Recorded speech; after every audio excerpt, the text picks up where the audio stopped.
Muchas gracias. Gracias a Sociedad Bíblica, en especial a Rodrigo y Pablo, como decía al principio, por el aguante, porque ustedes no saben lo que trabajan estos dos, y la paciencia que tienen para todo lo que pedimos. Así que de veras un agradecimiento a ustedes, al seminario, a todos los que estamos metidos en este proyecto. Gracias a los presentes, porque como decía recién, esto para mí es una fiesta del Día del Amigo, porque veo caras de amigos queridos de distintos lugares que hace varios meses que no veo y que me he quedado con las ganas de ver. Bueno, agradezco el apoyo también de mis colegas y de las instituciones en las que trabajo. Este seminario hace parte de una investigación que empezó en un instituto terciario, en el Instituto 4031, Castañeda, de Santa Fe, en un seminario de formación humana y cristiana. Y después se fue conformando también con material para los trabajos de investigación en la Universidad Católica de Santa Fe y la Universidad Católica de las Misiones. Bueno, antes de empezar una aclaración, las citas bíblicas que voy a usar están siguiendo las normas APA. Lo digo porque hay varios colegas de institutos que usan la Biblia católica, que tiene la coma para separar entre capítulo y versículo. Yo estoy usando las normas APA que tienen los dos puntos. Así que por ahí si les suena raro, bueno, tengan un poco de paciencia con esto. Entonces, vamos adelante. Los idiomas originales y las primeras traducciones. Un bosquejito para ver por dónde vamos, ¿no? Son 4 puntitos. Primero, el contexto multicultural de la Biblia. Segundo, las lenguas bíblicas y sus características. Tercero, la traducción intrabíblica dentro de la Biblia, y después las primeras traducciones de la Biblia hasta el siglo III. Menciono de pasadita nomás algo de la Vulgata, que está en el siglo IV. Y como estamos haciendo un análisis literario, si tienen la Biblia a mano, cuando hacemos un análisis de un libro, tenemos el libro a mano, ¿verdad? Entonces, si tienen la Biblia o si tienen la compu Biblia o el portal en internet, y pueden ir buscando las citas por si les pasamos muy rápido, lo pueden hacer. Entonces, el primer punto. Nosotros pensamos en la Biblia o en la antigüedad a veces como en bloques, ¿no? Decimos la antigua Grecia, la antigua Roma, el antiguo Egipto, el Israel antiguo, y a veces perdemos esta visión de un mundo multicultural y políglota, como era el mundo antiguo.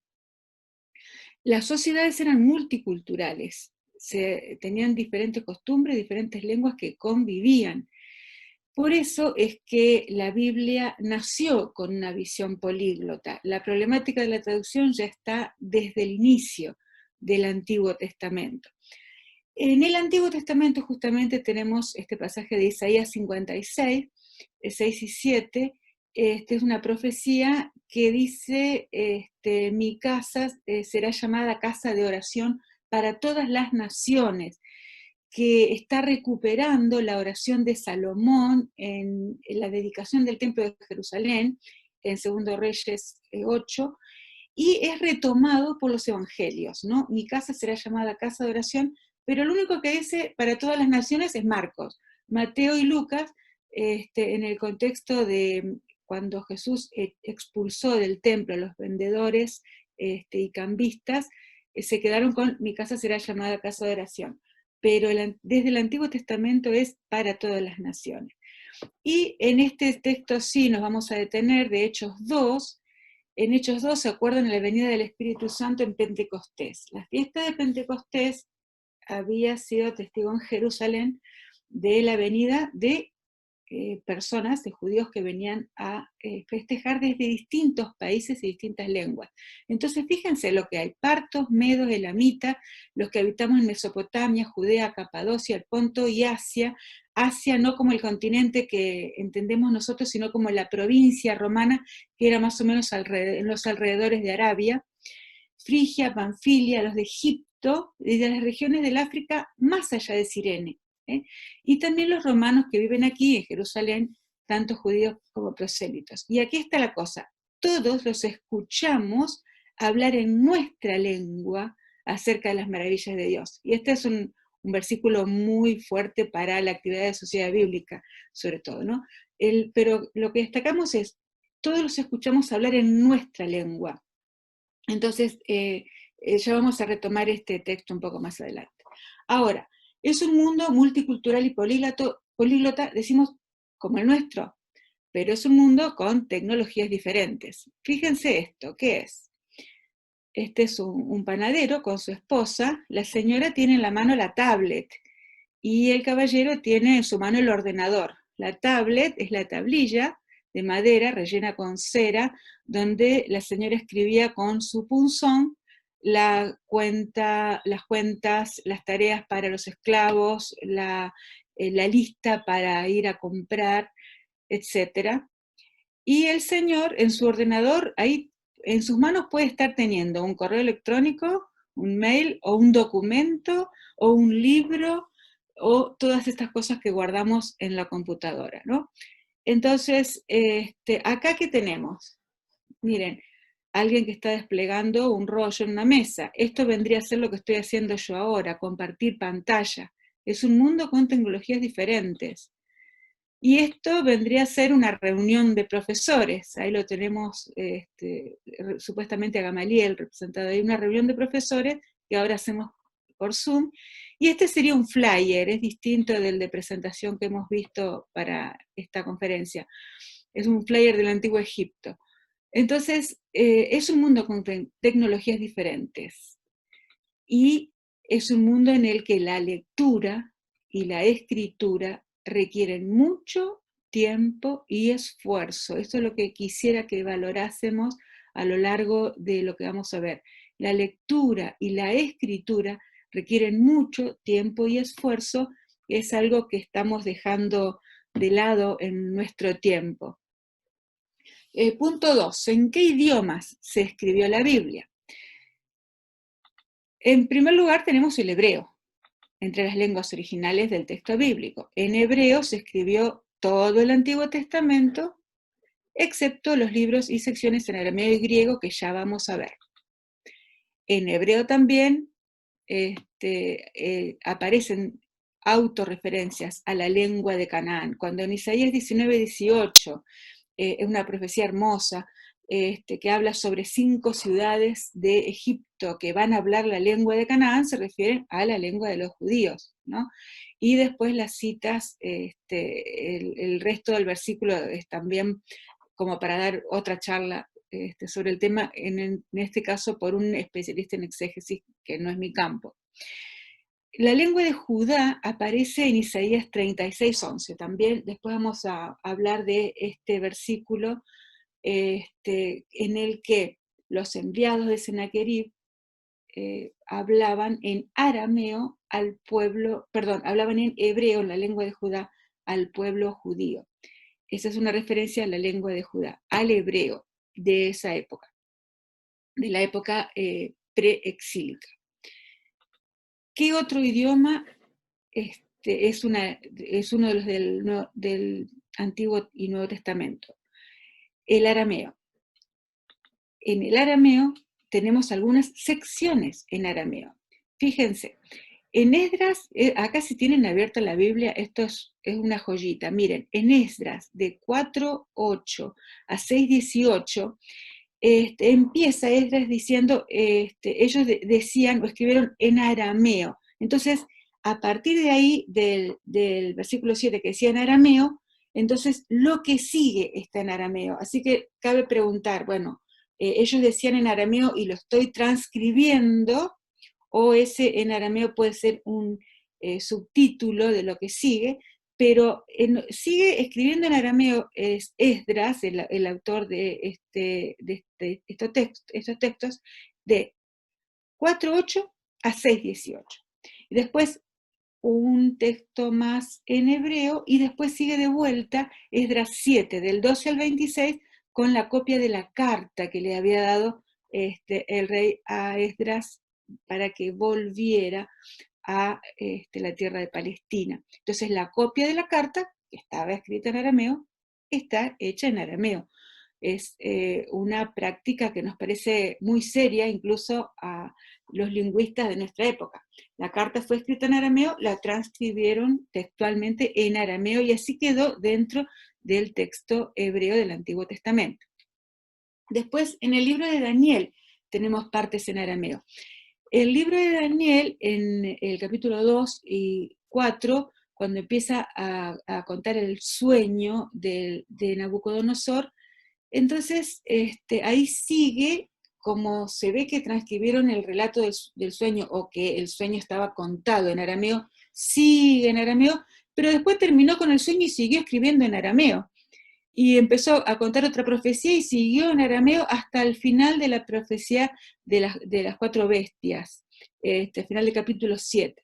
Ahora, dentro de todo este texto en arameo, si ustedes tienen el capítulo 7.1, fíjense que el primer versículo del capítulo 7 dice, Daniel tuvo un sueño. Y con el último versículo del capítulo 7 termina el texto arameo, y en el 8.1 retoma el texto hebreo y dice, yo Daniel. Entonces pasa a la primera persona. Entonces el texto arameo tenía referencias en tercera persona, y cuando retoma el texto hebreo pasa a la primera persona. Ese es un dato significativo. Otras referencias más breves en el Antiguo Testamento es, por ejemplo, Génesis 31:47, que después lo vamos a ver como la primera traducción intrabíblica. Yegar Sadutá es un topónimo al que nos vamos a referir después. Y en Jeremías 10:11, Jeremías 10 también viene dando una profecía en verso, y en el medio pone ahí el versículo 11 un refrán, díganle que tal cosa en arameo, y después sigue otra vez en hebreo. Entonces, eso es como un refrán que se piensa que puede ser una interpolación dentro de toda esa poesía, porque la profecía se daba en verso. Está intercalado que parece un refrán en arameo y después sigue escribiendo en hebreo. Y la tercera lengua original del texto bíblico es el griego. El griego es la lengua de todo el Nuevo Testamento y de los libros y secciones consideradas deuterocanónicas del Antiguo Testamento. Por ejemplo, los libros de Sirásida o Eclesiástico, que ya vamos a ver después, Sabiduría de Salomón, Baruch, Macabeos, primera y segunda, porque tercera y cuarta de Macabeos son considerados apócrifos, Judith, Tobías. Y también están escritos en griego partes, las partes que se consideran también deuterocanónicas de libros del Antiguo Testamento. Por ejemplo, Daniel. En Daniel 3, los versículos 24-90 no figuran en las Biblias, figuran aparte. Es el cántico de los jóvenes cuando salen del horno, cuando Dios los salva del horno ardiendo, ¿no? De Ananías, Misael y Azarías, que salen del horno. Entonces cantan un canto bellísimo, es un himno bellísimo en griego, y también están en griego los capítulos 13 y 14 de Daniel, que tienen la leyenda de Bel y el dragón y el episodio de la casta Susana, que también es un relato muy lindo. Y partes del libro de Esther también, de 10:4 a 16:24, que incluyen algunos detalles agregados al relato, por ejemplo, el hecho de que Esther se desmayó cuando estaba acercándose al rey por causa del ayuno, y otros detalles más. Esos han sido conservados principalmente en griego. Ahora vamos a detenernos un poquito en las características de estas lenguas. Del hebreo, esta imagen que elegí para ilustrarlo es el papiro Nash, fechado alrededor del siglo II antes de Cristo, que tiene los 10 mandamientos, y es posiblemente el texto más antiguo que se conserva del Antiguo Testamento. Decimos posiblemente porque por ahí descubren otro, como pasó con el más antiguo del Nuevo. Bien, vamos a las características del hebreo. Las características. El hebreo es una lengua que tiene caracteres consonánticos solamente en su escritura. Entonces, cuando nosotros hablamos del alefato hebreo, no es que pensamos en nuestro alfabeto, en nuestra ABC, porque fíjense, este sonido alef no es la A del alfabeto hebreo, sino es un sonido particular, gutural, consonántico, como este otro ayin, que incluso en el hebreo moderno creo que no se pronuncia tampoco. Bueno, para preguntas sobre el hebreo, por favor dirigirse a Walter Merino, que creo que quedó grabada su conferencia también en el Facebook de Sociedades Bíblicas. Ahora, es interesante que el hebreo del Antiguo Testamento, en el Antiguo Testamento registra algunas de sus variantes fonéticas. Por ejemplo, en Jueces 12, si lo tienen a mano, fíjense, en Jueces 12, 5 y 6, que es el texto que cuenta cuando Jefté hizo la guerra contra los benjaminitas, contra los efraimitas, perdón, una guerra civil, ¿no? Entonces, este texto muestra que cuando iban huyendo los efraimitas, iban huyendo, los pararon en los vados del Jordán. Entonces, para saber, como eran todos parecidos, eran todos judíos, todos hebreos, ¿no? Para saber si pertenecía a la tribu de Benjamín, le decía una palabra, decí Shibolet. Es como si a un cordobés le decimos decí tijera, ¿no? Va a decir tijera, sos cordobés, ya. Entonces, estos eran benjaminitas, le decían, bueno, perdón, efraimitas, decí Shibolet, y si decían Sibolet, eso lo explica clarito, los versículos 5 y 6, fíjense, si decían Sibolet porque no podían pronunciarlo, dicen desde la otra lengua, lo pronunciaban diferente, diríamos nosotros desde un análisis lingüístico, ¿no? Es una variante fonética. Entonces, les costó la vida, la variante fonética les costó la vida, porque así descubrían que pertenecían a la tribu de Efraín. Y también hay variantes ortográficas y dialectales, y no me voy a detener, solamente sabemos que los textos de Qumran atestiguan justamente muchas de estas variantes, y es algo muy interesante para estudiar. Ahora, nosotros decimos, ¿cómo si no se escriben las vocales, cómo sabemos? Bueno, en realidad los signos vocálicos se escriben desde el siglo VIII de Cristo. Bueno, acá es para detenerse, ¿no? La familia de Ben Nasser, de una familia de escribas que ellos marcaron las vocales, tienen su sistema vocálico, que fue el que prevaleció. Había dos variantes en esa época. A partir del siglo X prevaleció este sistema vocálico. Entonces, con esos signos que se agregan a las consonantes, entonces se puede entender más o menos cómo se lee. El hebreo también tiene un sistema de lexemas o de raíces de las palabras formadas por 3 signos consonánticos. Entonces, las vocales que se agregan o se quitan son las que determinan si se trata de un verbo, de un sustantivo, de un adjetivo y todas las otras características. Entonces, lo que serían los morfemas es lo que está en el sistema vocálico que se agregó a la escritura a partir del siglo VIII de nuestra era. Entonces decimos, ¿cómo hacían para leer o para transmitir? Bueno, justamente ahí tiene su importancia la transmisión oral y el hecho de que cada uno escuchara y transmitiera el cuidado que tenían en la transmisión de los textos y de la forma de leer. Por esta ausencia de signos vocálicos es que, por ejemplo, ellos no pronunciaban el nombre de Dios. Entonces, nosotros en las Biblias evangélicas tenemos el nombre, decimos Jehová, pero no se sabe si era Jehová o Yahvé, porque como no se pronunciaba, se reemplazaba por Adonai, el nombre del Señor, por respeto. Entonces, por eso es que las versiones más recientes de la Biblia en castellano han adoptado esa costumbre también de respeto, es decir, no vamos a decir el nombre de Dios, una porque nadie sabe cómo se pronunciaba y otra por respeto de esta tradición, que por no tomarlo en vano, entonces decían Adonai, el Señor. En cuanto al orden de la escritura, el hebreo se escribe de derecha a izquierda. Nosotros decimos al revés.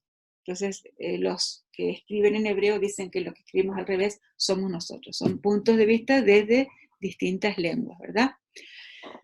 Bueno, el hebreo y el arameo pertenecen a la misma familia de lenguas semíticas. Fíjense que yo los resalté acá. A ver, voy a estrenar el puntero, a ver si me sale el puntero láser. Lo destaqué acá, el arameo occidental y el arameo oriental, que tienen el origen en el norte, las lenguas semíticas del norte, y de las lenguas semíticas del noroeste destacamos el hebreo, entre el moabita, edomita y demás, ¿no? Entonces, esto es lo de las familias de las lenguas, una ubicación en la que no nos vamos a detener. Vamos a detenernos más bien ahora en el arameo. Este es un texto interlinear hebreo-arameo. Como está escrito en este tipo de letras antiguas, nos resulta difícil decir cuál es cuál. Ese es una interlineación del Targum de Onkelos, uy, acá le sobra una U, que después lo vamos a mencionar más adelante. Las características del arameo. El arameo, ya dijimos, es una lengua semítica parecida al hebreo, tiene también un alfabético consonántico, una escritura de derecha a izquierda, y tiene variantes geográficas y cronológicas. Por eso a veces decimos el arameo medio, el arameo imperial, y después decimos el arameo del norte o del sur. Tenemos variantes geográficas y cronológicas. El arameo imperial, por ejemplo, es posterior al siglo VI a.C., y es el que se ve en los textos en arameo que mencionamos recién del libro de Esdras. El arameo medio, del siglo IV a II a.C., es el que está en los textos de Daniel, algunos de Qumran, y en los Targumim, que vamos a mencionar más adelante. Y algo en lo que me quería detener, los dialectos arameos del siglo I. Una de las fuentes les voy a detallar las fuentes al final, tengo una diapositiva con algunos de los créditos, y decía este autor, hay por lo menos 7 dialectos en el siglo I: el judaico, samaritano, sudoriental, el dialecto alrededor del río Orontes, el Jordán oriental, el damasceno y el galileo. ¿Por qué resalté el judaico y el galileo? Esto es también lo que hizo que a Pedro, en el patio en el patio del sumo sacerdote, cuando él negó a Jesús, le dijeran, no, pero vos hablás como Galileo, vos usás el arameo de Galilea, nosotros usamos el arameo de Judea. Esas variantes dialectales están registradas en el texto bíblico también. Y ahora el griego, miren, este es el papiro Magdalena de Oxford, papiro 66 de Oxford, es un fragmento del Evangelio de Marcos, datado del 80 o 90 de Cristo, fue usado para envolver una momia egipcia. Esto lo saqué de fuente ABC, Cultura España, porque anteriormente se creía que el texto más antiguo era un fragmento pequeño del Evangelio de Juan, del siglo II. Entonces, por eso les digo, esto es probablemente más antiguo, porque en una de esas, la semana que viene, descubren por ahí en alguna momia o en algún tiesto de barro, alguno más antiguo. Las características del griego. Bueno, el griego sí, para nuestro beneplácito, diríamos, tiene caracteres vocálicos y consonánticos, entonces nos resulta un poco más amigable la lectura. El griego tiene consonantes dobles, por ejemplo la psi, que para nosotros es un dígrafo, o sea, dos letras, por eso nosotros decimos psicólogo, psiquiatra, y se resistió tanto para permitir decir psicólogo, psiquiatra, porque en griego psi era de psige, el alma, la mente, entonces, más que nada el alma, las emociones, por eso, por esa letra, psi, es que nosotros decimos psicólogo. La z, la xi sí la podemos asimilar a nuestra x. Entonces tiene consonantes dobles, que para nosotros son dos signos en uno. El griego también tiene vocales largas y breves. Nosotros en castellano hemos perdido las largas y breves del latín tempranamente, así que el latín vulgar ya las perdió, así que no nos ponemos a pensar si decimos o decimos decimos o decimos o. En el inglés sí es más fácil comprender esto porque ellos tienen la vocal, la A de apple, o la otra que suena como ei, angel. Entonces ahí tenemos diferentes longitudes de las vocales. Las breves son e y o. Los dialectos, yo puse acá, bueno, los principales que dejaron más literatura, pero había otros, jónico, dórico, eólico, ático. En las listas de dialectos de las lenguas antiguas, cada autor va a tener una lista diferente, así que no se hagan problema, eran 4, eran 6, eran 7, no se hagan problema porque cada uno va a decir una lista diferente y no nos vamos a poner a pelear por eso. Estos sí no son los únicos, estos, los jónico, dórico, eólico, ático no son los únicos, son los que dejaron mayor literatura. En cuanto a la koiné es un dialecto, podríamos decir un dialecto, pero más que nada es una referencia a una extensión en el habla de la lengua entre el siglo IV a.C. que llega hasta el siglo VI, más o menos, después de Cristo.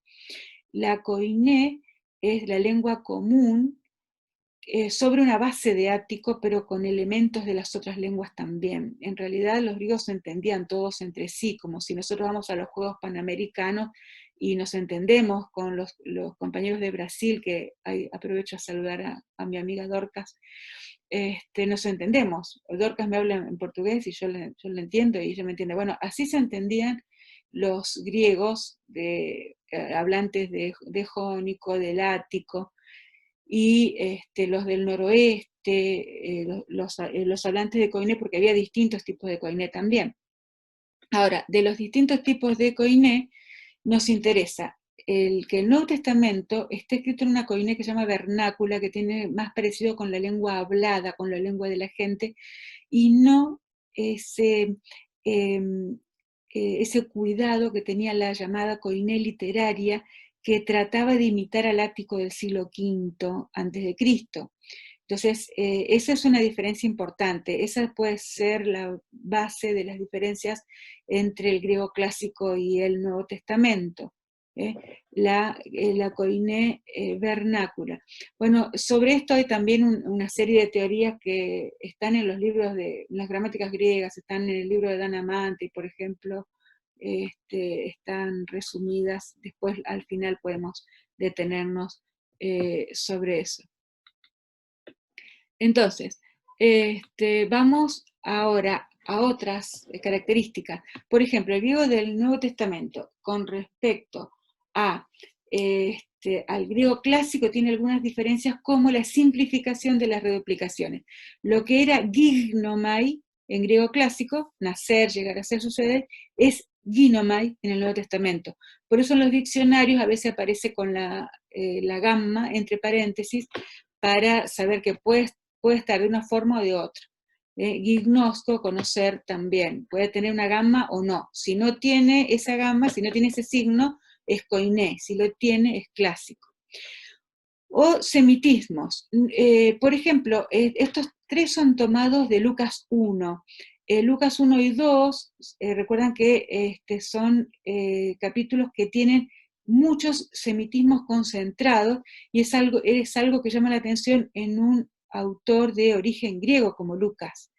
Entonces, la expresión uk en autois teknon, o sea, no había hijo para ellos, es la que se usa para decir que Zacarías y Elizabeth, o Isabel, según la traducción, no tenían hijos. Entonces, en vez de decir no tenían hijos, decía no había hijo para ellos. Esa es una forma que para algunos estudiosos es semítica, pero para otros es el uso, bueno, un uso propio también del griego. Es un uso no tan frecuente en griego, pero entre los semitismos es muy frecuente. Otro, el nombre de la persona. En vez de decir, ¿cómo te llamas? Podemos decir, ¿cómo te llamas? ¿Cuál es tu nombre? En vez de decir, se llamaba Juan, decía, onoma auto Ioannes, o sea, nombre para él, Juan. En vez de decir, se llamaba Juan, el nombre para él era Juan. No había hijo para ellos. El nombre para él era Juan, y la repetición de y sucedió que, y sucedió que, y sucedió que en el relato, esa también es propia de la lengua semita. También hay términos usados del mundo judío, tomados del mundo judío. La sinagoga, sinagogué, es la reunión, pero tenía que ver con los judíos helenistas, ¿no? Le pusieron ese nombre al lugar de reunión dentro de una comunidad judía helenista fuera de Jerusalén. Los ácimos, también la palabra griega, agime, sin levadura, pero que está tomada del mundo judío. El Mesías, a veces se transcribe Mesías, y otras veces se pasa a decir Christos, que es ungido en griego, pero la idea también es tomada del mundo judío. Y con respecto al clásico, hay resemantizaciones, o sea, cambio de significados. La doxa para Platón es una cosa. Para Platón, doxa y episteme son la opinión y la ciencia. Pero en el Nuevo Testamento la doxa es la gloria. Por eso decimos la doxología, gloria al Padre, al Hijo y al Espíritu Santo. Lo decimos por doxa como gloria. Diaceque, ya nos vamos a referir después cuando hablemos de la Vulgata, pero diaceque, esto es algo como para estudiarlo en el libro de Hebreos, porque diaceque en griego es pacto, pero también es testamento. Entonces, en hebreo se juega con ese doble significado y nosotros por ahí decimos, pero ¿para qué me habla del pacto si está hablando del testamento? No, en griego es la misma palabra. Entonces, diaceque, ahí sí pasa a ser el nuevo pacto, pero en hebreos está muy aprovechada esa ambigüedad. El cosmos, el ordenamiento espacio-temporal de los antiguos pasa a ser, bueno, el mundo, las cosas del mundo, también con una significación distinta que no me voy a meter acá porque empezamos ahí con el mundo material, mundo espiritual, el gnosticismo, y es algo como para otra conferencia. Entonces, vamos a pasar ahora a la traducción intrabíblica, el tercer punto. En el Antiguo Testamento tenemos traducción intrabíblica hebreo-arameo. Por ejemplo, lo que ya mencioné, no, todavía no mencioné esto, Babel. Ahí empieza, el Babel es la explosión lingüística. Ese relato de Babel es maravilloso. Fíjense, voy a empezar esta diapositiva con esta referencia. Génesis 11:9, la explosión lingüística, se dispersan las lenguas.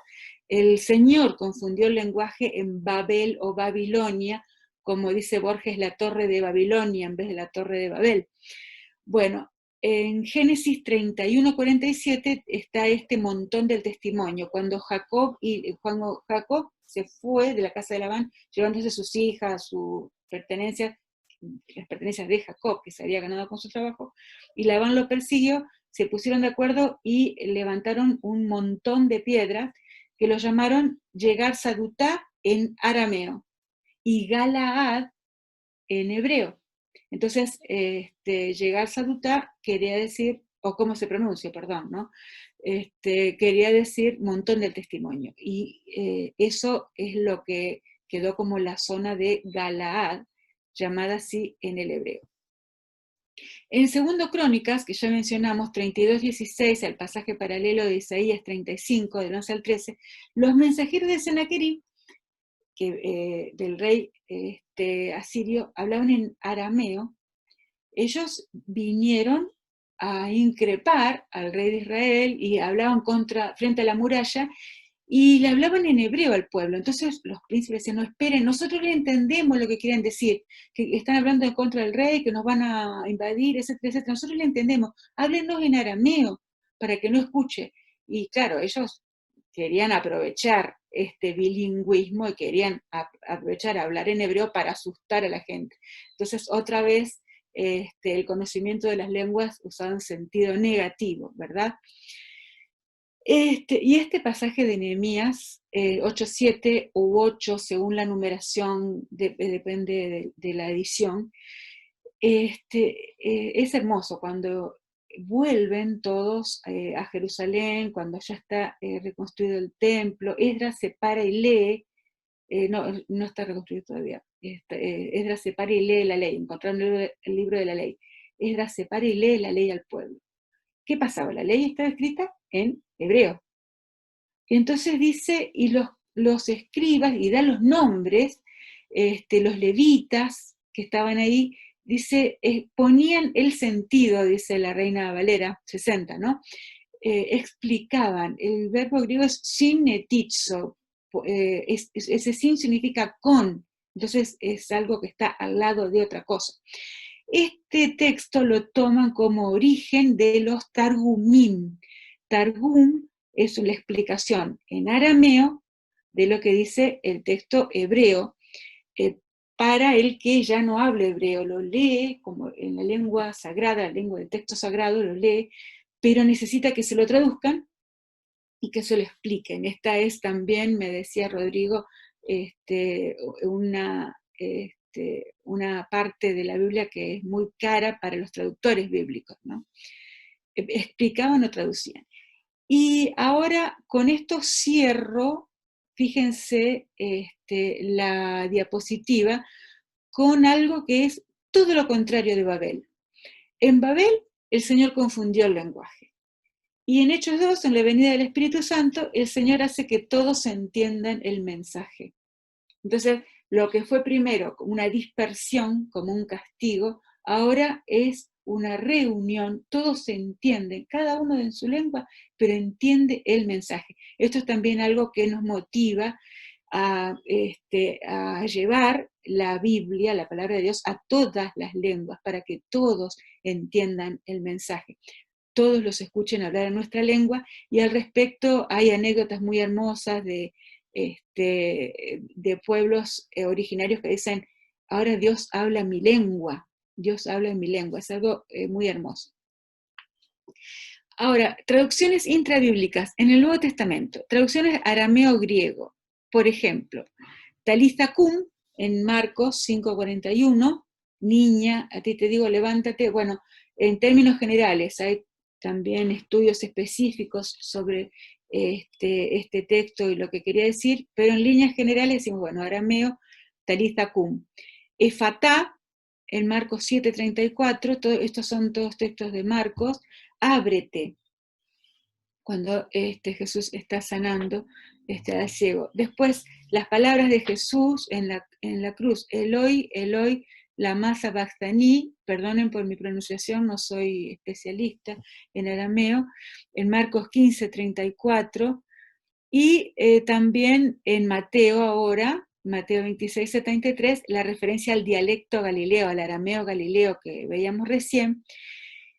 Y les quiero mostrar un fragmento acá del Codex, del Targum Neófiti. Entonces, ahí, ¿por qué les muestro acá esto? Porque nosotros decimos el arameo, el griego, el hebreo, y así, con esta diversidad, fíjense que tienen, a ver si logro el puntero, ténganme paciencia, acá, miren, acá tenemos el texto hebreo con el texto arameo y otras explicaciones debajo. Bueno, así es como piensa el lector antiguo o el oyente antiguo las escrituras. La misma escritura con sus respectivas explicaciones. Sobre eso vamos a hablar en las diapositivas siguientes. En los evangelios tenemos traducciones de nombres hebreos, además de los arameos ya mencionados, como Emanuel, y Dios con nosotros, ¿no? Rabí, maestro, Mesías, que a veces aparece Mesías y a veces Cristo, decíamos, Siloé, Siloam, que significa el enviado. Ahora, fíjense, los que saben griego van a encontrar acá Mefer Meneuomenon, Mefer Meneuomenon, Mefer Meneuomenon, Hermeneuetai. El verbo hermeneuo, interpretar, de donde viene el nombre de la hermenéutica, de la hermenéutica, jo hermeneuetai. Además de estos nombres, yo estoy mirando que hay un montón de chat que no he visto. Bueno, Vivi, no te preocupes que las preguntas las hacemos al final. Bueno, sí, disculpen porque yo no soy nativa digital, ¿vieron? Entonces no puedo seguir y contestar a la vez. Bueno, ténganme paciencia con esto. Les agradezco la paciencia. Bueno, entonces, les decía que acá tenemos el verbo hermeneuo, donde viene, es decir, compuesto de hermeneuo, donde viene el nombre de hermenéutica, ¿no? Y en el libro de los Hechos tenemos también otros nombres propios de personas como Barnabás, Tabizá. Este Tabizá, por la terminación en za, no sé si alguien me lo puede corroborar, pero me suena más arameo que hebreo. Pero ya vamos a ver que en el Nuevo Testamento la referencia a arameo y a griego está unificada, ya lo vamos a ver. Bernabé, Barnabás, hijo de consolación, y Dorcas, otra vez mi amiga Dorcas, que dice Tabitha en arameo y Dorcas en griego. Esto es lo que yo les decía recién. En el Nuevo Testamento, cuando se dice hebraistí, cuando dice en hebreo, hebraistí en griego, estamos usando un término genérico que se refiere tanto al hebreo como al arameo. El ejemplo, si tienen la Biblia abierta, Juan 19:20, cuando dice que Jesús fue crucificado y la causa de la crucifixión fue escrita dice, hebraisti, helenisti, romaisti.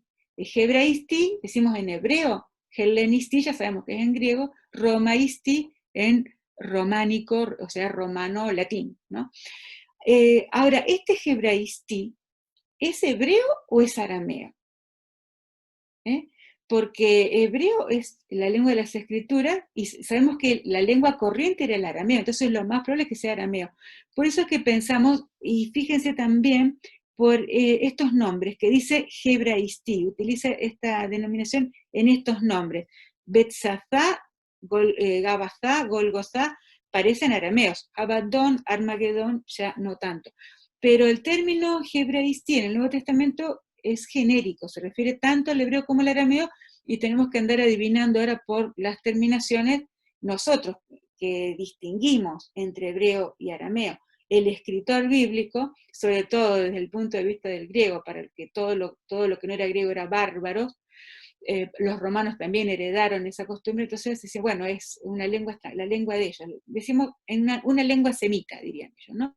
Entonces nosotros ahora decimos, algunos son hebreos y otros son arameos. Por ejemplo, entendemos que Juan 19:20 se está refiriendo a una escritura en arameo. Bueno, por último, las primeras traducciones extrabíblicas.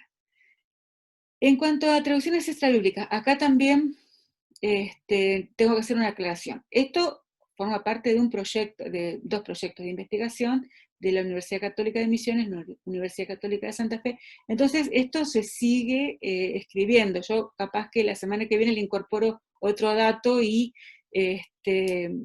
lo que a ustedes les parece que está mal, evidentemente está mal, o lo que ustedes ven como nuevo, es nuevo pero no tan nuevo. Entonces, esto está todo en proceso, en construcción, ¿vieron como dicen los sitios de internet? Esto está en construcción.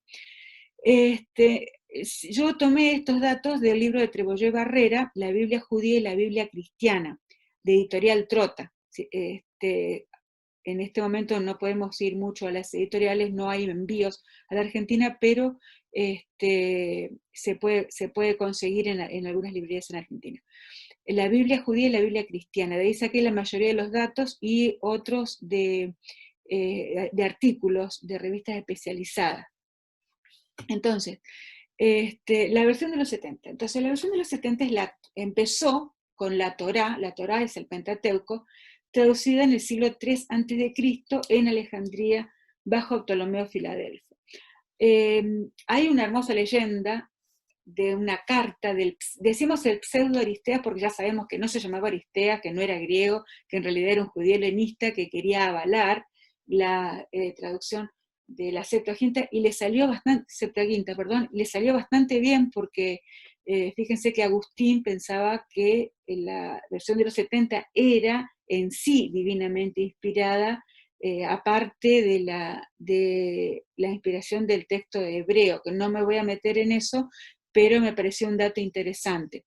Entonces, ¿qué decía este pseudo Aristeas, ¿no? Que la versión de los 70 había sido convocada por el bibliotecario de Alejandría, Demetrio, que había reunido, es decir, había dado el texto hebreo a 72 rabinos para que en 72 días tradujeran la Torá al griego, y que cada uno estuvo en una habitación separada y que después de 72 días se reunieron y cotejaron los textos y eran todos iguales. Entonces, esta es la versión de Aristeas, ¿no? Bueno, algo de eso hay, nos dicen los historiadores, pero obviamente que hubo 70 rabinos es cierto, 70 o 72 para ellos es lo mismo, 70 o 72, son 6 de cada tribu. Entonces empezó en el siglo III en Alejandría y después fue continuando, continuó el resto del Tanaj. Tanaj es el Antiguo Testamento, ¿no? La Ta de Torá, Na de Nabiim, los profetas anteriores que son los históricos, los profetas posteriores que son los profetas mayores y menores, y Ketuvim, que son los otros escritos que incluyen los libros de poesía, sapienciales, y los posexílicos. Entonces, Trebollé Barrera, este autor que les decía que estuve consultando, dice que la versión de los 70 es un puente de unión entre los dos testamentos. ¿Por qué? Porque tiene, en primer lugar, un griego muy cercano al texto hebreo, y esa traducción, esa versión, es la que manejaron después los primeros escritores, los escritores del Nuevo Testamento. Yo estoy mirando que no anoté las referencias a hebreos, pero en el Nuevo Testamento hay muchas referencias a Septuaginta, a los libros que consideramos deuterocanónicos. Entonces, hay una conexión, evidentemente, a través de la versión de los 70. Y otra cosa que a mí me costó entender, tal vez a ustedes les resulte más fácil, pero a mí me costó entender esto.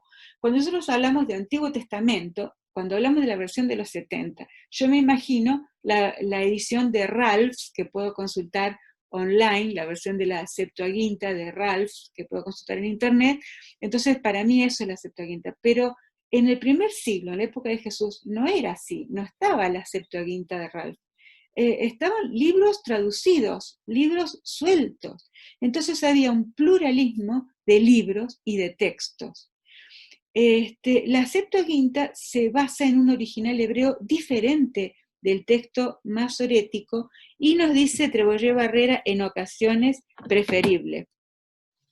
Tiene valor crítico y exegético, porque tiene paralelos con algunas exégesis talmúdicas, o sea, exégesis de los textos arameos que explicaban el texto hebreo original. Entonces, algunos de esos textos tienen parecidos con textos paralelos en Septuaginta. Y también tiene un valor importante como a través de las recensiones. Nosotros hicimos la Septuaginta, pero todos estos textos han sufrido cambios también a través del tiempo, y siempre tratando de acercarlo a algún hebreo, algún texto hebreo. Por ejemplo, se piensa que es un texto hebreo proto-masorético, o sea, antes del texto tradicional que hemos recibido de la Biblia hebrea, por las diferencias que tiene.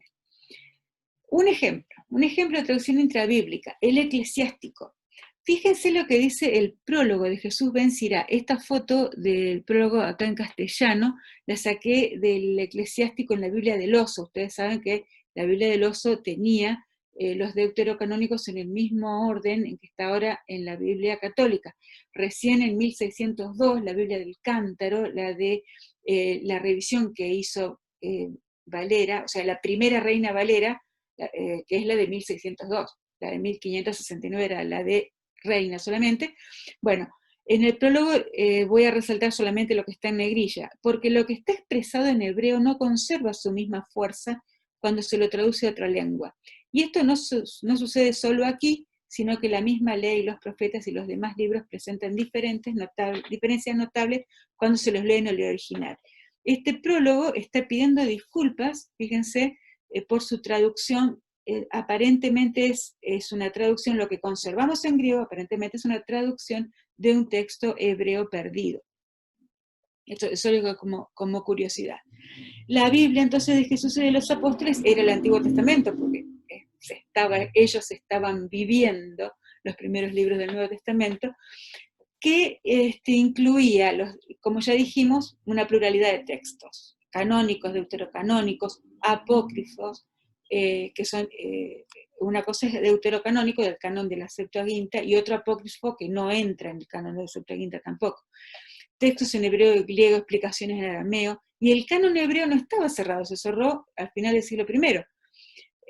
Los primeros cristianos también usaban targumim, o sea, esas explicaciones en arameo, y también textos esenios, como muestran investigaciones más recientes. Desde el siglo I, después de Cristo, vienen otras traducciones al griego, aparte de Septuaginta.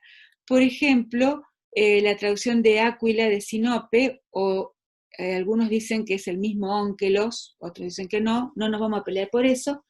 Esta traducción de Áquila es tremendamente literal, dice Rafael Sanz. Rafael Sanz, para los que piden bibliografía, tiene un blog. Ojo, el blog de Rafael Sanz tiene algunos errores de tipeo que no aparecen en sus publicaciones impresas, pero es muy interesante.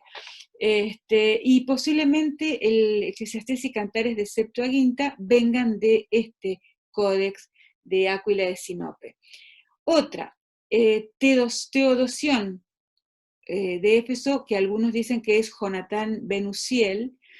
Tiene también, Teodosión, una traducción al griego menos servil que la de Áquila, dice Trebolle Barrera, con transliteraciones, y esta versión habría reemplazado la de Daniel, el libro de Daniel. Entonces, Eclesiastés y Cantares serían de Áquila, y Daniel sería de Teodosión en Septuaginta. Y la otra es la versión de Símaco, que parece un nombre genérico, que tiene, esta me encanta porque tiene precisiones rebuscadas, participios, verbos compuestos y partículas. Esto me encanta como para estudiarlo en una clase de griego. Bueno, paráfrasis en arameo. Los targumim, entonces, eran traducciones comentadas, nacidas de las explicaciones de la sinagoga. De esto solamente voy a decir que primero estaba prohibido escribirlos, lo único que se escribiera era la Torá, en hebreo. Pero después llegó un momento en que fue necesario ya compilar todas estas explicaciones en arameo, y así nacieron los targumim. Hay un targum palestino de la Torá solamente, o sea, el Pentateuco, Torá en hebreo, Pentateuco en griego, en arameo palestino, que está integrado por estos 4 códices: el Pseudo Jonatán, el fragmentario de Jerusalén, el fragmentario de Geniza del Cairo, y el Codex Neófiti, del cual ya les mostré una fotografía de una transcripción. También está el texto de Ónkelos, que ya dijimos que posiblemente era el mismo Aquila de Sinope, y vimos que el Ónkelos tenía esta paráfrasis en arameo, pero también tenía una en griego. Este texto arameo de la Torá completa está tan solidificado que, digamos, tiene ya su masorá, o sea, su explicación, su puntuación, su entonación propia, y es atribuido por el Talmud babilónico a Ónkelos. Acá dice arameo palestino, pero la cosa es así. Parece que es un arameo palestino que terminó de editarse en Babilonia, por eso dicen, algunos es palestino, es babilonio. Es una paráfrasis sobria, decimos, ¿no? No es como las midrashim que hacían paráfrasis y también agregaban parábolas, leyendas, para explicar mejor el contexto. Ahora, en arameo siríaco, que es una variante del arameo con alfabeto propio, tenemos 3 puntos importantes. Uno, el diatesaron de Tasiano, que fue el primer, que yo sepa, la primera armonía de los 4 evangelios. Vieron que cuando estudiamos los sinópticos, estudiamos la armonía de los 4 evangelios, lectura obligada. Bueno, él lo que hizo fue relatar, por eso decimos que es una recensión, fue poner en orden, pero en un solo texto. Esta recensión fue mencionada por algunos autores del siglo II y III. La otra es la Vetus Sira, la versión vieja siríaca sería, del Pentateuco, Salmos y los profetas, que tiene relación también con los Targumim, y es una versión muy literaria. Y esta otra sería la versión popular, la Pellita, que ha cobrado bastante, se puso de moda, digamos, hace algunos años, es un texto compilado a partir del siglo II, por eso lo incluyo acá. Después sigue, pero bueno, empezó en el siglo II, y en el siglo IX de Cristo fue llamada Pellita, y es una versión más popular que la Vetus Sira. Ahora, una recensión griega. Esta es una joya. Fíjense el texto de la Exapla de Orígenes. Exapla quiere decir 6 columnas, ¿no? Tenía una columna en hebreo, otra en hebreo transliterado que no sabemos con qué fin, supongo que para leer, para el que no sabía el alfabeto hebreo. Después tenemos la recensión griega de Áquila y la de Símaco. Y que dice 70 está resaltado acá porque en realidad nos dice Trebollé Barrera, y Sanz Carrera también, que es una recensión, o sea que al texto de la 70 lo fue poniendo en paralelo con el hebreo, una edición yuxta se dice, en paralelo con el hebreo, entonces lo fue modificando, así que en vez de ordenar, dicen los críticos más recientes, que lo que hizo Orígenes fue desordenar el texto, porque al tener su propia versión de la Septuaginta yuxta con el hebreo, entonces cuando los que siguieron esta versión no siguieron la que venía tradicional de Alejandría, sino la modificada por Orígenes. Y también tiene una referencia a este otro códice de Teodosión. Entonces, esta es la famosa Exapla de Orígenes, que es muy importante porque la tuvo a mano Jerónimo de Estridón, fue uno de los textos que consultó para la redacción de su traducción al latín. Otras recensiones de los 70 son la atribuida a Esiquio y otra a Luciano de Siria. Ahora, yo estas las voy a mencionar nomás, porque es para quedarnos, pero ya corrió mucho el tiempo, así que yo tengo que ir cerrando, pero las versiones en copto son muy interesantes, son citadas por autores antiguos, se conservan fragmentariamente. Hallock habla de por lo menos 7 dialectos principales, Trebollé menciona 8, después otros mencionan 4, pero hay distintos dialectos del copto y han quedado, sobre todo en saídico, que es el que se usa ahora en las iglesias coptas de Egipto, las escrituras en esta lengua. Tienen un valor, sobre todo porque han han quedado, han prevalecido, y se usa todavía la escritura en copto. Y para cerrar, me voy a referir a dos ediciones latinas. La Vetus Latina, que es un conjunto de traducciones al latín previas al siglo IV, yo dije que llegamos hasta el siglo III más o menos, y de la Vetus Latina decimos, a ver, hay citas bíblicas en Tertuliano, del siglo II. Entonces, esta cita, esto que dice Tertuliano de la Biblia en latín, ¿lo tradujo él o había una versión previa? Del que no tenemos duda es de Cipriano de Cartago. Cipriano de Cartago sí cita versiones de la Biblia en latín previas que reciben el nombre de Vetus Afra, la vieja africana, la vieja versión africana en latín anterior al 250, o sea, siglo III, ¿no? Y hay también recensiones europeas de la Vetus Latina. ¿Qué pasaba? Había tantas versiones como códices. Agustín habla de la vitiosísima varietas, o sea, viciosísima variedad, tantas versiones latinas como código. Era necesario ordenar esto. Entonces, ¿quién vino a ordenar parcialmente esta variedad de textos? Jerónimo de Estridón. Era un vir trilinguis porque sabía hebreo, arameo, griego y también latín. Él nació en Roma, estudió en Oriente, volvió a Roma, y con respecto a lo de que se dice siempre, el Papa Dámaso le encargó la edición del texto latino, esto, dice el autor Gribomont, citado por Treboller Barrera, esto es parcialmente cierto, porque lo que le encargó es una traducción al latín a lo sumo de los 4 evangelios, más que eso no, pero Jerónimo se puso a editar todo lo que encontró, y la historia de la traducción de Jerónimo es algo muy apasionante que también merece una conferencia aparte o un estudio aparte, porque es muy extensa y muy importante. Él murió en 420 en Belén, hace 1600 años, ahora el 30 de septiembre, 1600 años de la muerte de Jerónimo de Estridón. Y en esa última época de su vida estuvo en la biblioteca de Cesarea, que había sido fundada por Orígenes y Eusebio de Cesarea, y ahí pudo consultar las exaplas, entre otros textos.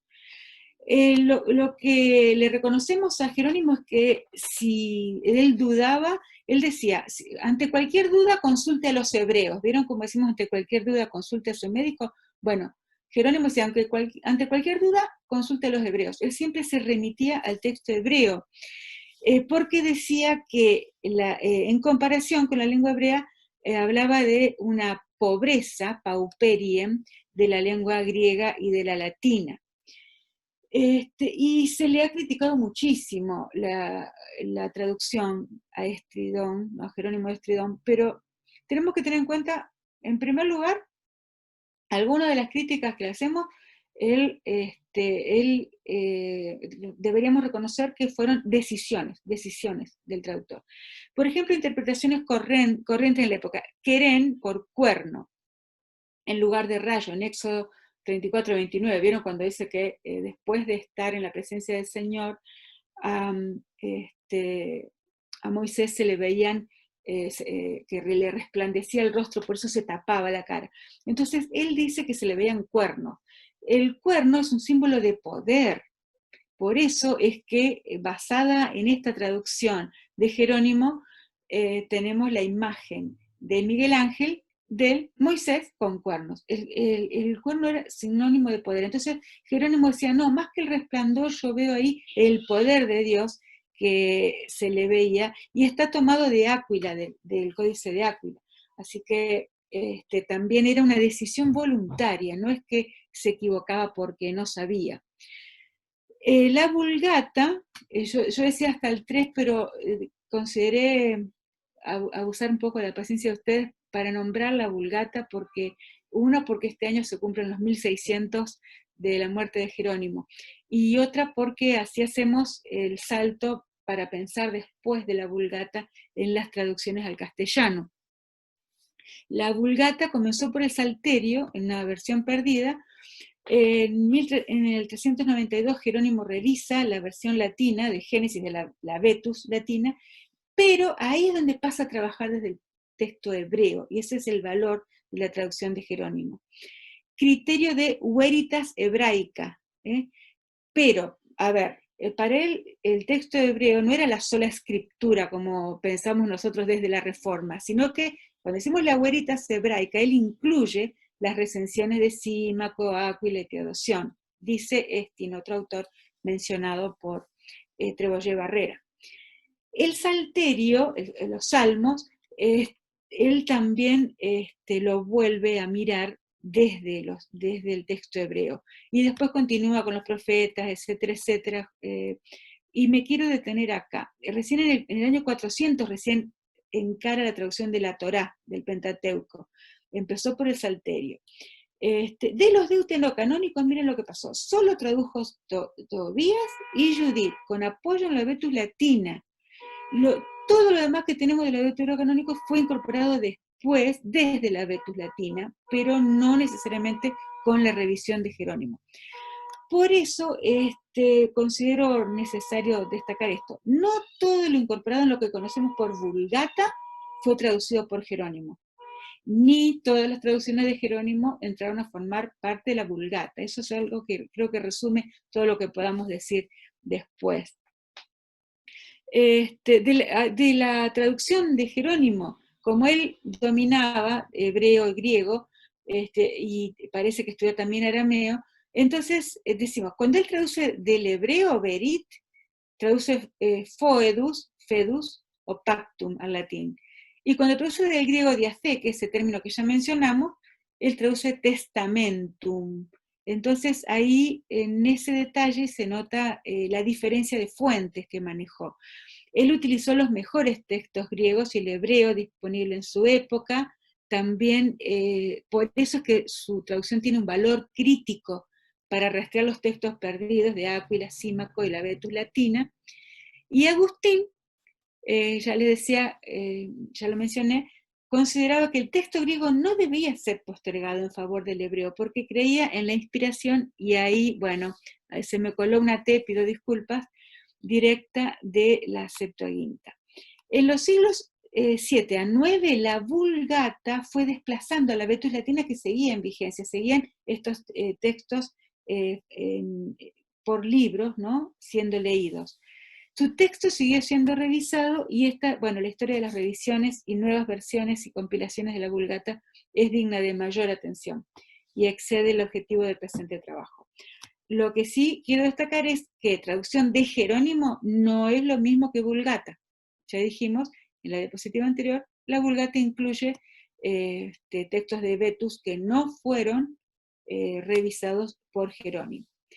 En conclusión, para terminar, la Biblia fue dada a un mundo multicultural y multilingüístico, es decir, globalizado como el nuestro. La Biblia contempla la otredad lingüística y cultural desde el principio, desde el Génesis.